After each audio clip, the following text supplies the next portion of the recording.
19 जून है और शनिवार का दिन है। बिहार में आईएएस और आईपीएस अधिकारियों के तबादले को लेकर कई तरह की बातें सुर्खियों में चल रही है। बताया जाता है कि बीजेपी का कहीं ना कहीं एडीजी मुख्यालय बनने में कहीं ना कहीं बीजेपी के नेताओं का दबाव है। लेकिन 5 आईएएस अधिकारियों का आज तबादला हुआ है, जिसमें जहानाबाद, सीतामढ़ी और मुंगेर के डीएम को बदला गया है। 5 आईएएस अधिकारी को बदला गया है। देखिए, मुंगेर की डीएम को बदला गया। मुंगेर की डीएम को बदलने के बाद कई तरह की बातें सुर्खियों में है। लेकिन दूसरी हमारे पास सबसे बड़ी खबर है, आरपीएफ के डीजी अरुण कुमार इसी 30 जून को रिटायर कर जाएंगे। पूरे देश में आरपीएफ विभाग काफी अनुशासित विभाग माना जाता है और आरपीएफ के डीजी अरुण कुमार ने कई तरह के नियम और कानून आरपीएफ विभाग में लगाए। यहाँ तक बताया जाता है कि जिस पहले जो आईजी हुआ करते थे तो आईपीएस हुआ करते थे, फिर बीच में रेल विभाग से अधिकारी आने लगे तो आईपीएस अधिकारियों की पोस्टिंग नहीं होने लगी। लेकिन बताया जाता है कि आरपीएफ के डीजी अरुण कुमार जो कई महत्वपूर्ण पद पर भी अपनी इच्छा चाहते थे, लेकिन वह आरपीएफ के डीजी से ही रिटायर इस महीने में 30 तारीख को कर जाएंगे।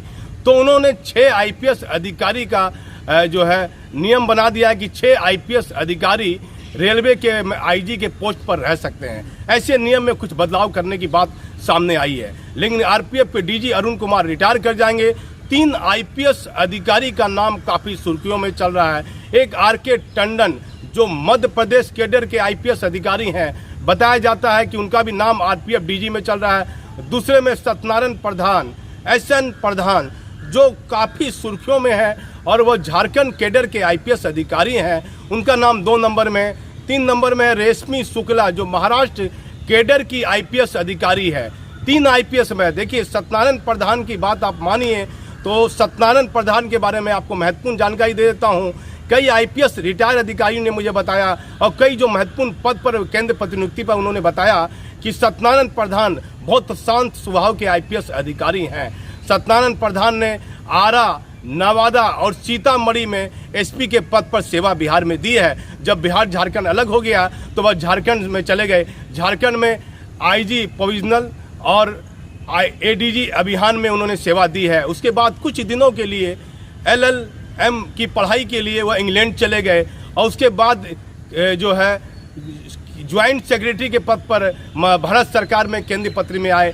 वहाँ ज्वाइंट सेक्रेटरी के पद पर उन्होंने कई महत्वपूर्ण योगदान कार्य किया। उससे पहले बताया जाता है कि 1998 से लेकर 2003 तक एसएन प्रधान हैदराबाद में जो ट्रेनिंग होता है वहाँ पर वह सहायक निदेशक और उप निदेशक के पद पर ट्रेनिंग के पद पर थे। जहां आईपीएस अधिकारियों की हैदराबाद में ट्रेनिंग होती है, वहां 5 साल लगातार सत्यनारायण प्रधान रहे।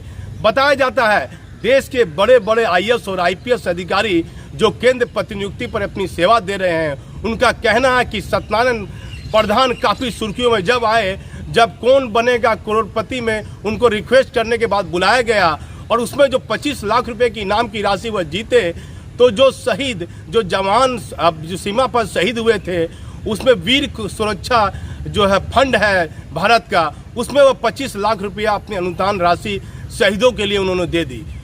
सत्यनारायण प्रधान बड़ी शांत स्वभाव के अधिकारी माने जाते हैं और कई जाने माने आईपीएस अधिकारी बताते हैं कि ईमानदारी के रूप में एक प्रधान का सत्यनारायण प्रधान का एक बड़ा नाम है। कई आईपीएस अधिकारी देश में किसी काम कर रहे हैं, लेकिन सत्यनारायण प्रधान का कार्य करने का तरीका काफ़ी कुशल है।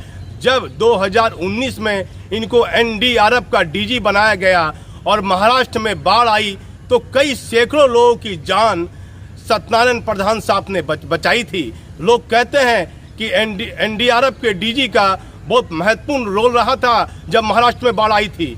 अब आरपीएफ में डीजी में 3 आईपीएस अधिकारी का नाम चल रहा है। आरके टंडन जो मध्य प्रदेश कैडर से हैं, दूसरे में सत्यनारायण प्रधान जिनका जो उड़ीसा के रहने वाले हैं और झारखंड कैडर के आईपीएस अधिकारी हैं। ये अभी एनडीआरएफ के डीजी हैं सत्यनारायण प्रधान, जिन्होंने महाराष्ट्र बाढ़ में कई लोगों की जान बचाकर ये सुर्खियों में आए थे। और उसके बाद तीसरे में रेशमी शुक्ला महाराष्ट्र कैडर की आईपीएस अधिकारी है। ये 3 नाम है। सबसे बड़ी खबर थी आज बिहार में 5 आईएएस अधिकारी का तबादला हुआ है, जिसमें 3 जिले के डीएम को बदला गया है, मैं आपको बता देता हूं, और कुछ आईपीएस अधिकारियों का तबादला होने की बात सुर्खियों में है, लेकिन कहीं ना कहीं बिहार के मुख्यमंत्री नीतीश कुमार इस तबादले में बीजेपी का प्रेशर कहीं ना कहीं दिख रहा है, जो काफ़ी सुर्खियों में है। मैं इसमें भागलपुर से दीपक नौरंगी।